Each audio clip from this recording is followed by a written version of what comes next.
הגעתם לסדרה חדשה של 30 שניות על כל קבוצה. בסדרה אנחנו נציג כל קבוצה ב-60 שניות מרחבי הארץ.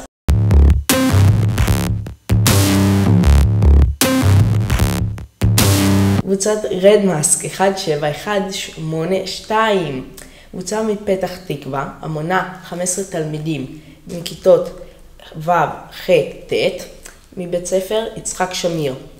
זו השנה הרביעית שהקבוצה מתחרה בפרסט. בלבד השקעה בסדנת הרובוטיקה שלהם, הם שואפים למקצועיות על ידי התנדבות בקהילה ויצירת קשרים בקהילה עם עוד קבוצות בפרסט.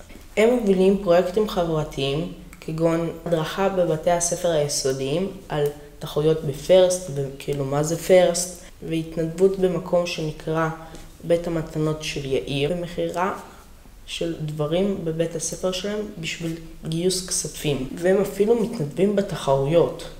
תנו לייק ותעקבו ברשתות החברתיות אחרינו ואחרי כל שאר הקבוצות שהצגנו בסדרה. קישורים בתיאור של הסרטון.